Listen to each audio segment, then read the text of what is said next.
Hello दोस्तों, नमस्कार। उत्तर प्रदेश विधानसभा चुनाव 2027 के लिए विभिन्न पार्टियां अपनी अपनी कमर कसना शुरू कर दिया है। क्योंकि दोस्तों आप बता दें, चाहे बहुजन समाज पार्टी हो, चाहे कांग्रेस हो, चाहे सपा हो, या आजाद समाज पार्टी हो, या भारतीय जनता पार्टी हो, आपको बता दो दोस्तों, आज मैं 2027 के विधानसभा चुनाव पर बात करने वालों की क्या तैयारी है, सभी पार्टियों की क्या तैयारी है और उत्तर प्रदेश की राजनीति क्या है। सबसे पहले बात करते हैं समाजवादी पार्टी की, जो 2024 के लोकसभा चुनाव में समाजवादी पार्टी ने 37 सीटें जीतकर उत्तर प्रदेश में सबसे बड़ी पार्टी बनकर उभरने का दम दिखाया। और ये सफलता समाजवादी पार्टी कांग्रेस के गठबंधन के बीच में हुआ। अखिलेश यादव ने पीडीएफ फार्मूले पर आधारित जिनके पिछड़े वर्ग, दलित और अल्पसंख्यक समुदाय को एकजुट किया और उनके मदद किया। समाजवादी पार्टी 2027 के लिए अपने पीडीएफ फार्मूलों को और तेजी से बढ़ावा दे रही है। ये रणनीति गैर जाटो, दलित, गैर यादव और ओबीसी और मुस्लिम वोटरों को लक्षित करती है। अखिलेश यादव ने बूथ स्तर पर पीडीएफ पंचायतों का आयोजन करना शुरू कर दिया है, ताकि इन समुदायों के साथ सीधा संपर्क स्थापित हो चुके हैं। 2024 के लोकसभा चुनाव में कांग्रेस के साथ गठबंधन किया और जिसमें परिणाम स्वरूप इंडिया गठबंधन को 43 सीटें मिली और समाजवादी पार्टी के गठबंधन से 2027 में बनाए रखने की कोशिश करेगी। खासकर कांग्रेस ने 7 सीट बंटवारे के लिए कुछ हालांकि ऊट पटांग हुआ, लेकिन पूरा का पूरा मामला सॉल्व हो गया। तनाव जो देखा गया तो वो पूरा तरीके से सुलझ गया है। अब दोस्तों चलिए बात करते हैं कि बहुजन समाज पार्टी की क्या रणनीति है। देखिए, बसपा का प्रदर्शन 2012 के बाद से लगातार कमजोर हुआ है। 2022 के विधानसभा चुनाव में बहुजन समाज पार्टी तीसरी सबसे बड़ी पार्टी 12.88%, लेकिन एक सीट जीत सके। 2024 के लोकसभा चुनाव में बसपा का कोई सांसद नहीं जीता। अब 2027 के लिए संगठन मजबूत करने और दलित वोट बैंक को वापस पाने के लिए कोशिश कर रही है। बहुजन समाज पार्टी पारंपरिक वोट बैंक को, जाटो, गैर जाटो, दलित समुदाय को मायावती गांव-गांव में कार्यकर्ताओं को सक्रिय करने में लग गई है और दलित बस्तियों में जनसंपर्क अभियान चलाने का निर्देश दे रही है। मायावती ने अपने भतीजे आकाश आनंद को फिर से पार्टी में शामिल किया, जो युवा नेतृत्व और डिजिटल रणनीति पर बढ़ावा देगा। उनकी वापसी के बाद बहुजन समाज पार्टी के संगठनात्मक बैठक तेज किया। 2024 के उपचुनाव में बहुजन समाज पार्टी ने 8 सीटों पर उम्मीदवार उतारे थे, जो दर्शाता है कि मायावती जी अब हर चुनाव में सक्रिय हो चुकी हैं और भागीदारी रणनीति अपना रही है। ये 2027 के लिए उनकी तैयारियां का हिस्सा है। मायावती ने भारतीय जनता पार्टी सरकार पर गरीब और वंचित विरोधी नीतियों का आरोप लगाया और दलित और अल्पसंख्यक समुदाय को लामबंद करने की कोशिश की और वह अपने शासनकाल के विकासों को उजागर कर रही है।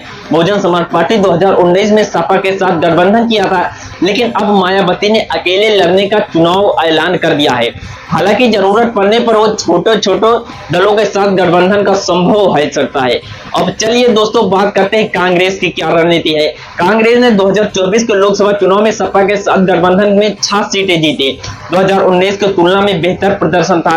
प्रियंका गांधी के नेतृत्व में कांग्रेस उत्तर प्रदेश में अपनी मजबूत इस्पात कर रही है। कांग्रेस 2027 में समाजवादी पार्टी के साथ गठबंधन बनाए रखने की कोशिश करेगी और प्रियंका गांधी ने 2022 में बुलंदशहर संगठन को मजबूत करने की शुरुआत की और अब गांव स्तर पर कार्यकर्ताओं को सक्रिय कर रही है। मुस्लिम और दलित वोटरों को फोकस कर रही है। कांग्रेस मुस्लिम और गैर जाटो दलित वोटरों को साधने की कोशिश कर रही है और 2024 के लोकसभा चुनाव में इन रणनीतियों पर सपा कांग्रेस गठबंधन को फायदा पहुंचा। प्रियंका गांधी ने उत्तर प्रदेश की महिला सशक्तिकरण और युवा रोजगार जैसे मुद्दों को उठाया। कांग्रेस के इन मुद्दे 2027 में भी अपने कैंपेन हिस्सा बनाएगी और कांग्रेस उत्तर प्रदेश के स्थानीय नेताओं को बढ़ावा दे रही है, ताकि समाजवादी पार्टी के सहारे कम से कम अपनी ताकत से ज्यादा प्रभाव डाल सके। अब बात करते हैं चंद्रशेखर की आजाद समाज पार्टी की, जो नई पार्टी है। चंद्रशेखर आजाद रावण के नेतृत्व में आजाद समाज पार्टी उभरती ताकत हो रही, जो 2024 के लोकसभा चुनाव में 5 सीटें पर प्रभाव दिखाया। आजाद समाज पार्टी के मुख्य रूप से गैर जाटो, दलित और युवा वोटरों को लक्षित करती है।